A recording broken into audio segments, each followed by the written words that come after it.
café du port, il y a une maison mitoyenne. C'est la maison de Vaïsège. Vaïsège est né dans cette maison.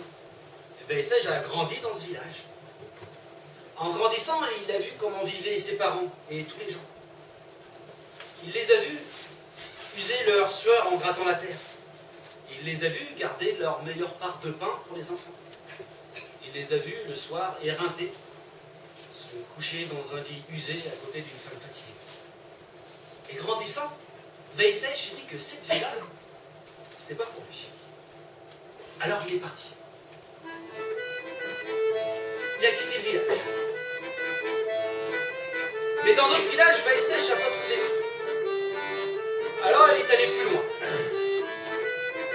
Mais plus loin que loin, Vaïsège n'a toujours pas trouvé mieux. Vaïsège, ce qu'il veut, lui, c'est siffler, chanter, voler. Ouais, c'est ça. Vaïsège veut être oiseau. Alors il se place en haut des montagnes. Il écarte les bras, ouvre son corps pour que le vent le caresse, le pénètre, le transporte. Et Vaïsège court.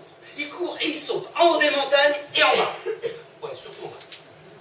Mais c'est pas grave. Il recommence. 10 fois, 100 fois, 1000 fois. Mais c'est comme si le sol le pétochait. Alors Vaïsège fait comme les oiseaux. Il s'installe dans les branches des arbres. Et là-haut, sur une branche d'arbre, il a rencontré une fille étrange. Elle se disait coiffeur d'oiseaux. Et avec une paire de ciseaux et un joli peigne, elle taillait, coupait, ciselait les ailes des oiseaux. C'était joli, mais pas très aérodynamique. Et les oiseaux volaient de travers, à l'envers, et ils s'écrasaient au sol. Au sol, ça faisait un patchwork haut, comme une coiffe de chef indien ensanglanté. Vaïsège, il l'a trouvé belle, mais il ne voulait pas se faire tailler ses ailes. Alors il n'est pas resté là. Il s'est installé sous les feuilles. Et sous les feuilles, il a mangé vers et vermisseau. Plus tout à fait humain, jamais oiseau, Vaïsège était tout près de crever quand il a croisé par hasard un vieillard. Barbe blanche, cheveux blancs, œil blanc. Et là, Vaïsège s'est rappelé le langage des hommes.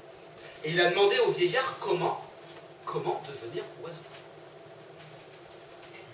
Oiseau. Pourquoi un homme voudrait-il être oiseau? Parce que je veux siffler, chanter, voler. Ah. Alors monte sur la plus haute branche de cet arbre. Écarte les bras et saute.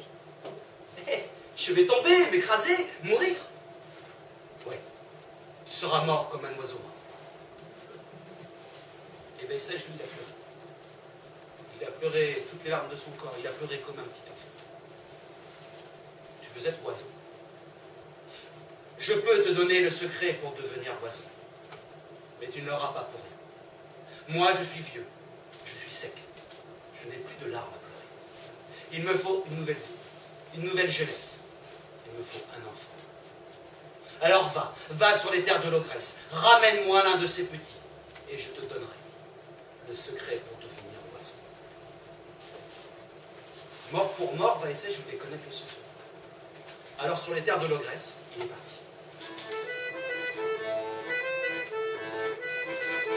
Là-bas, sur les terres de l'ogresse, Vaïsège a cherché. Et à force de chercher, il l'a trouvé. Là, sa maison est ouverte aux 80, juste à côté de la rivière. Et ses enfants jouent devant. Ils lancent des cailloux dans l'eau. Ils font des ricochets. Vaïsège est caché en face dans un trou. Il l'a observé. Des jours durant. Et il a vu l'ogresse s'occuper de ses enfants. Il l'a vu capable de tendresse. Il l'a vu belle. Il l'a vu aussi capable de colère. D'un seul coup, ses yeux se révulsaient. Elle arrachait l'endroit et l'envers des choses. Les arbres de la forêt bouffaient tout ce qui lui passait sous la main. Et quand elle se calmait, le tremblement de terre s'arrêtait et tout rentrait dans l'ordre. Après plusieurs jours d'observation, Vaïsège ne savait toujours pas comment attraper un enfant. Un enfant. Ce sont les enfants de l'ogresse qui l'ont trouvé. Tout caché et recroquevillé au fond de son trou qu'il était. Ils l'ont sorti de là, et à bout de bras, comme un trophée, ils l'ont apporté à leur mère. Ils l'ont jeté aux pieds de l'ogresse. Et là, Veilsège, il a paniqué. Il s'est mis à gesticuler, à parler. Attendez. J'ai une histoire, ou une devinette, tiens, une devinette. Hein. Qui est tout rond, tout vert, et qui vit sous l'eau? Tout rond, tout vert, et qui vit sous l'eau. Bah, c'est un chou-marin. Les petites logresses ont rigolé, et elle, ça l'a amusé. Elle lui a donné à manger. Et lui, il a continué. Mon chou-marin, il remonte à la surface, il y a une abeille qui vient se poser dessus. Maintenant, on connaît sa nationalité ou chou-marin? Oui, puisqu'il y a une abeille dessus, c'est un chou-marin ruche. Et lui, il a parlé, raconté. C'est l'histoire d'un petit garçon. Il a 5 ans. Il a 5 ans et ce petit garçon ne peut pas grandir. Parce que lui,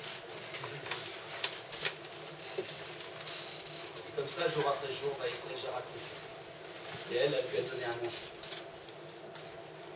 Avec le temps, Veilsège s'est habitué à la promiscuité. Il n'a plus senti le danger. Le danger. C'était un soir. Le souper était terminé. L'histoire racontée, les enfants couchés. Elle, l'ogresse, s'est levée. Elle a pris Veilsège par la main et elle l'a emmené dans son lit. Et là, Veilsège a cru mourir. Étouffé dans les plis et replis de l'énorme. Noyé dans les bras de l'ogresse. Mais non. Cette nuit-là, Veilsège s'est senti tout léger.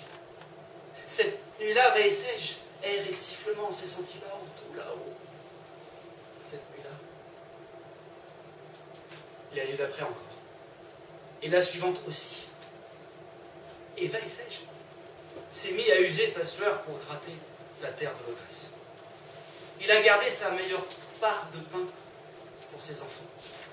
Et elle si délicate, si attentionnée, lui a donné un enfant. Un enfant. Veilsège s'est rappelé du vieillard. Barbe blanche, cheveux blancs, œil blanc.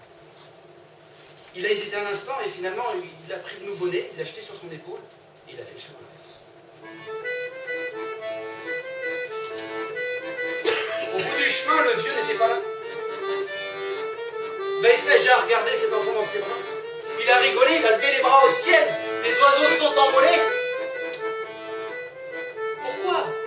Pourquoi un homme voudrait-il être oiseau? Et avec son bébé dans ses bras tout près de son collet, Veilsège a sifflé, chanté, volé vers les bras de son ogresse.